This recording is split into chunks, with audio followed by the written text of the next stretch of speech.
The morning was like any other in the quiet countryside neighborhood. The sun had barely peeked over the horizon, casting soft golden light on the dew-covered grass. Birds chirped gently in the background, and a subtle breeze rustled the leaves. Of the old oak tree standing proudly at the edge of a narrow dirt path, nestled in the middle of the area stood an aging wooden house, weathered but filled with warmth and the scent of fresh bread that often wafted from its kitchen. Inside lived an elderly woman named Martha, a retired schoolteacher with a soft voice, kind eyes, and a heart that had long since found its greatest joy in rescuing animals. Her house wasn't just a home for her. It was a haven for the voiceless, a place of second chances for those forgotten by the world. Among her many rescues was Jake, a large, scruffy dog with amber eyes and a mysterious past. No one knew where he had come from or how he had ended up wandering the forest that bordered the town. But the day Martha found him limping near the stream, covered in cuts and dried blood, she saw something in him others might have missed. Sorrow and loyalty trapped behind layers of silence. Jake never barked. He communicated through glances and gestures, and though he was wary of strangers, he had an unshakable bond with Martha. She never forced love on him. She waited, letting him come to her when he was ready. Over time, he became her shadow, following her through the house, resting beside her chair, and sleeping by the old fireplace that cracked gently in the evenings. Alongside Jake were 3 kittens, barely a month old, who had been born to a stray cat Martha had taken in during the fall. Their mother had tragically died from an illness just a week after giving birth, leaving them motherless. But Martha, with her nurturing hands and endless patience, bottle-fed them, cleaned them, and named them Milo, Daisy. And Puff Jake had taken an odd liking to the kittens. Though he was large and intimidating in size, he would gently nose them, keep watch as they played, and nudge them away from the staircase or anything that looked remotely dangerous. He became their guardian, and they became his shadows. But one fateful evening, everything changed. A storm had rolled in, swift and sudden. The skies darkened, and the wind picked up with a moaning rage that howled through the cracks of the wooden house. Martha had just placed dinner on the stove when the power flickered once, then twice, and then went out completely. Jake stood from his place near the fireplace, his ears perked. Eyes alert, then came the smell, faint at first, then stronger. Smoke, in a matter of seconds, Martha realized the worst. A faulty socket, likely overloaded with old wiring, had caught fire in the laundry room. Flames spread with shocking speed, licking the walls and ceiling like a serpent set free. Panic surged through her veins as she grabbed a wet towel, shouted for Jake, and rushed toward the kitten's room. She could barely see through the smoke, coughing as she covered her nose and mouth. The kittens, where were they? They had been sleeping in the basket by the dresser. She stumbled toward the basket, but before she could reach them, the ceiling creaked ominously, and a beam crashed down, blocking her path. The heat was unbearable, flames dancing inches away. She screamed, desperate, but the thick smoke swallowed her cries. Jake bolted through the haze, brushing past her as if propelled by instinct. His eyes locked on the basket, and without hesitation, he leapt over the fallen beam, disappearing into the room as flames danced dangerously close to his fur. Martha tried to follow, but the heat pushed her back. She screamed again, helpless, as tears mixed with soot on her cheeks. Then, through the black haze, she saw movement. Jake emerged, carefully cradling a tiny kitten in his mouth, its orange fur barely visible against the dark smoke. He darted toward her and laid the kitten at her feet before turning around and charging back into the inferno. She gasped. He brought one. Moments passed, seconds that felt like hours, before he appeared again, this time with the gray kitten, Daisy. Whimpering faintly as her tiny body shivered in fear, Jake didn't pause. He dropped her beside her sibling and turned once more, vanishing into the firestorm.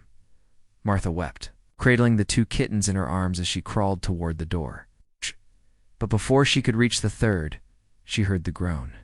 of wood. The beam Jake had jumped over was beginning to give way. "No," she whispered, her voice hoarse. The minutes crawled by as the house hissed and cracked. The front door burst open, and a firefighter ran in, dragging Martha and the kittens to safety. She cried out Jake's name again and again, her voice breaking. Just as the firefighter turned back to re-enter, a silhouette stumbled out through the doorway. Coughing, panting Jake, his first singed eyes squinting through the smoke, and in his mouth, the third kitten Puff, barely conscious. The sight froze everyone in place. A dog, not just loyal, but brave beyond reason, had saved all. 3 kittens, risking his life each time. Jake collapsed just as he reached the grass outside. The kittens still safely. The ambulance lights flickered red and white against the night sky, their spinning beams slicing through the haze of smoke that hovered over what remained of the old wooden house. Neighbors had gathered, holding blankets to their mouths, murmuring in disbelief and awe at what they had just witnessed. The fire had taken nearly everything. Walls had crumbled. Memories turned to ash, and only a scorched skeleton of Martha's home remained. But in the middle of that devastation lay a story no one could ignore. Jake lay unconscious on a patch of dry grass, his chest rising and falling with shallow breaths. The firefighters hovered around him, unsure of what to do. A vet had been called, but he was still on his way from the neighboring town. Martha knelt beside Jake, her wrinkled hands trembling as she gently stroked the singed fur along his back. She whispered his name again and again, as if her voice could call him back from wherever he had drifted. The 3 kittens bundled in. Towels nearby mewed softly, sensing the heaviness in the air. Their tiny bodies trembled, not just from the cold, but from the chaos they'd narrowly escaped. Jake stirred. It was faint at first, a twitch in his leg, a flicker in his eyelids. Then he coughed, his body racked with pain, but his eyes finally opened, dull, tired, but alive. Martha sobbed with relief, her voice breaking into gasps of gratitude. She leaned down, pressing her forehead against his as tears rolled freely down her cheeks. "You did it," she whispered. "You brought them all out. You saved them, Jake." The vet arrived moments later and began treating Jake on the spot. He examined the burns, checked for signs of smoke inhalation, and administered medication to ease the pain. His face remained serious as he worked, occasionally glancing up at Martha. "He's badly burned. His lungs took in a lot of smoke. But he fought to stay alive. Most animals wouldn't have made it through something like this." Martha nodded silently, her gaze never leaving Jake. She didn't need the vet to tell her what she already knew. Jake had risked everything because something inside him simply wouldn't let him abandon those kittens. There was no calculation, no pause, no doubt. He just did what love demanded. The town rallied around Martha in the days that followed. The story of Jake's bravery spread quickly from neighbors to local news to social media. Strangers brought food, blankets, toys for the kittens and donations to help Martha rebuild. But above all, people came to see Jake, the silent hero. The dog who had defied every instinct of self-preservation for the sake of 3 fragile lives. The kittens never strayed far from him. Even as he lay on the floor of the borrowed guest house, Martha now stayed in, wrapped in bandages and healing slowly. They curled beside him, snuggling against his belly, purring softly as if their tiny hearts knew he was the reason they still beat. Jake didn't bark. He didn't need to. Every glance he gave Martha, every sigh, every time he licked one of the kittens gently, it was all the language of a love so deep it needed no words. One evening, as Martha sat beside him, brushing his fur with slow, careful strokes, she began to speak, not to Jake, but to herself. Though her voice trembled with the weight of her thoughts, people always say animals are simple, that they don't feel the way we do, that they act on instinct. But Jake, you're proof of something else. You showed us that love isn't just a human emotion. It's a force, something that lives in silence, in action, in sacrifice. She paused, glancing at the kittens curled up beside him. You didn't run from the fire? You walked into it again and again. You knew what was inside. You brought them out, one by one. I don't know how to thank you, Jake. I don't think I ever can. Jake responded by resting his head on her lap, his eyes closing slowly, as if her voice had become a lullaby. He didn't need her thanks. In his heart, those kittens weren't just animals he'd saved. They were family. Weeks passed. Burns began to heal, though some scars would never fade, but his strength returned. He walked more each day, slow at first, then steady.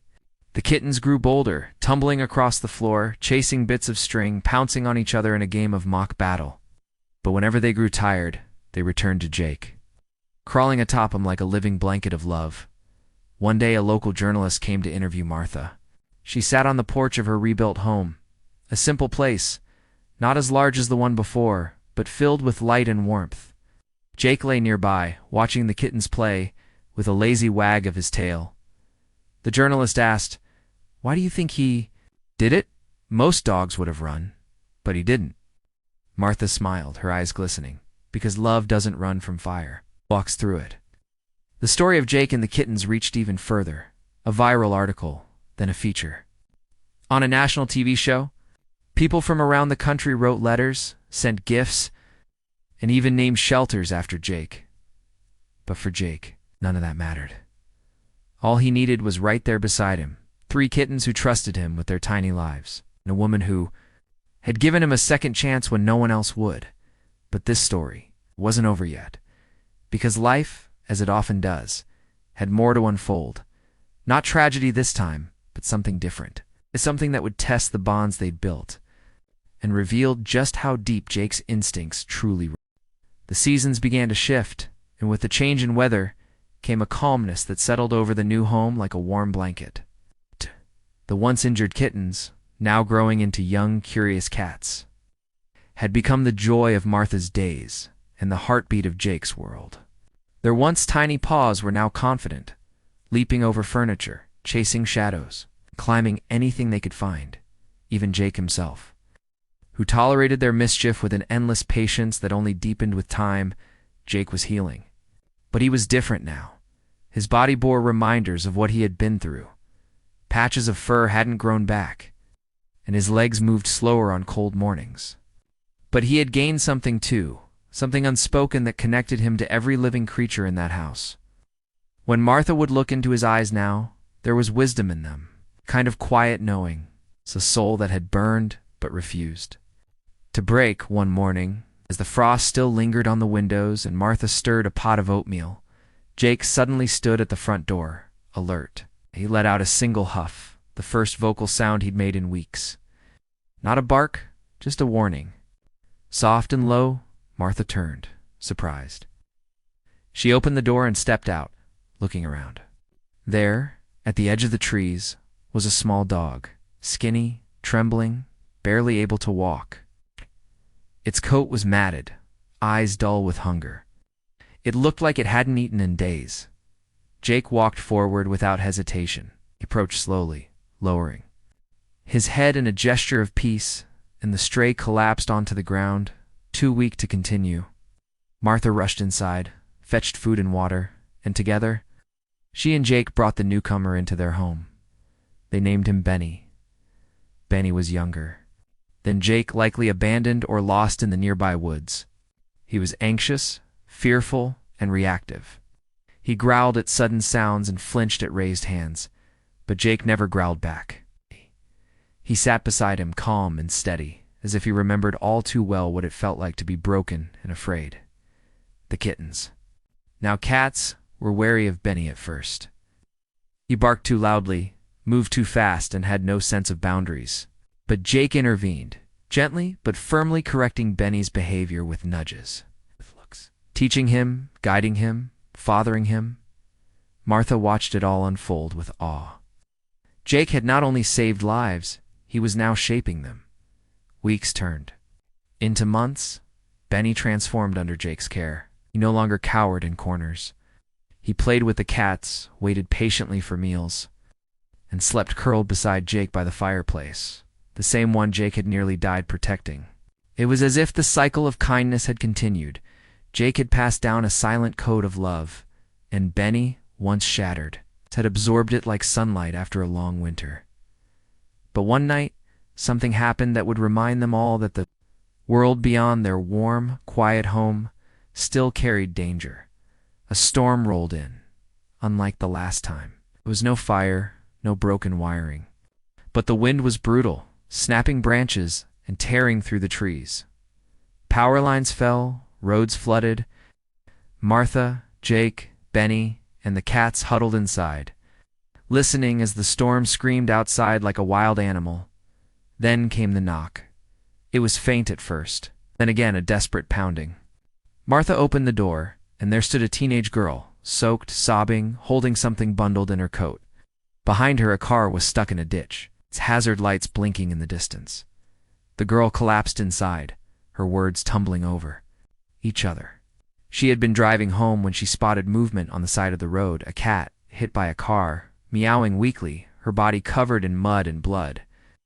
The girl didn't know what to do, but something in her heart told her to bring it here to the house where the hero dog lived. Word of Jake's bravery had reached nearly every corner of the town by now. Martha took the cat gently, examined her, and rushed to her emergency supplies. The cat, barely breathing, had severe injuries. Time was short. Jake approached, his nose twitching as he sniffed the injured animal. His body went still, tense. Then, with the gentlest motion, he lay down beside her, the same way he had with the kittens. He didn't move, he didn't sleep, he just watched all night. Martha worked through the hours, cleaning wounds, wrapping limbs, whispering prayers. The storm outside began to ease. By morning, the cat was alive, barely but stable. The teen girl had fallen asleep on the couch, and Benny snored quietly beside her. When Martha looked at Jake, she saw something she hadn't seen before. His body was trembling slightly, and his eyes were wet. Not with tears, but something else, a deep, buried emotion. Later that day, as the rescued cat rested in a basket by the fire, the teenage girl approached Jake. She crouched beside him, brushing her hand along his fur. "My mom left me when I was little," she said softly. "I don't trust anyone. I don't cry. I don't talk to people. But when I heard about you, I thought if even a dog could care that much, maybe I could too." Jake blinked slowly.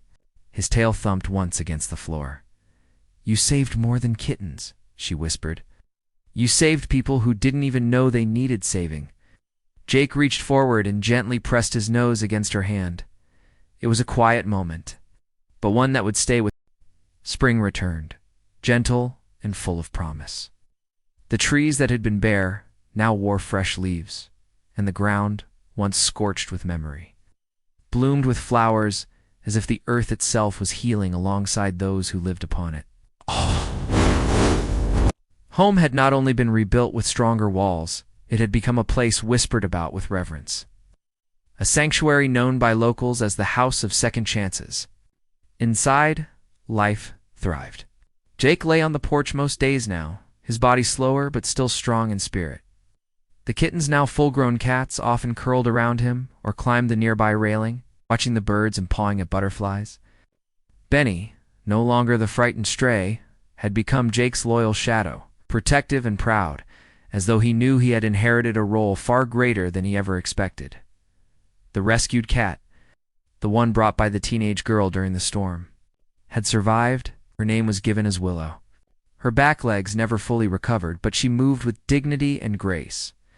And Jake treated her no differently, his protectiveness extending to her just as it had to the others. The girl who brought her name was Sophie, began to visit regularly. At first she claimed it was just to see Willow, but Martha saw more than that. She saw how Sophie softened every time she touched Jake, how her words became more confident, her laughter more frequent. She was healing too. Jake had done what no one else could. He had broken through walls that had been standing for years. One afternoon, as the sun warmed the earth and the soft breeze carried the scent of lilacs, Martha sat beside Jake and quietly said, "You were meant to come here, not just for me or the kittens or even the girl. You were meant to teach us all something we forgot, that real love doesn't speak, it shows." Jake tilted his head as if he understood. Then he lowered it gently onto her lap, eyes closing peacefully. That night, the stars shimmered more brightly. than usual, and the world was still in the early morning hours. Before the birds had begun to sing, Jake passed away in his sleep. There was no cry, no sound, no final struggle. Just a soft breath. In stillness, Martha found him at sunrise, surrounded by the cats. Benny laying close, with his head tucked beneath Jake's chin. The porch was quiet. Sophie arrived shortly after, and upon seeing him, dropped to her knees and whispered, "Thank you again and again," her voice shaking with the weight of a loss that felt far too big. They buried him under the old oak tree. It's the one that had stood through the fire, the storm, the winters, and everything in between. With a simple engraving, Jake, the dog who walked through fire for love. But Jake didn't truly leave, because every time Willow purred softly while sleeping, every time Benny rushed to comfort a stranger at the door, every time Sophie returned to share stories or laughter, Jake lived on. In actions, in kindness. In every heartbeat that he had helped keep beating, news of his passing spread quickly. And once again the world paused for the dog who had carried not just kittens, but hope from fire to safety. A sculpture was later placed at the town square. Not a grand one, just a life-size Jake carved from stone. Standing tall with 3 kittens at his feet and a gentle, knowing look in his eyes, people would stop and rest there. Children would place flowers. Sometimes someone would kneel and whisper a secret, hoping the spirit of Jake would understand what no one else could. Years passed. Benny grew older. The cats became legends in their own way. And Sophie, inspired by Jake, became a veterinarian. She said it was Jake who showed her that life was not about survival, but about what you do for others while you're here. And in Martha's home, though, Jake was gone. His picture hung near the hearth, framed not in gold, but in love. Because sometimes the bravest stories aren't the loudest. Sometimes they are carried in silence, one kitten at a time. In Jake's story, the dog who didn't run from the fire, who went back again and again, would be told for generations. Not as a tale of tragedy, but as a testament to love that never backed down. Love that walked through the flames.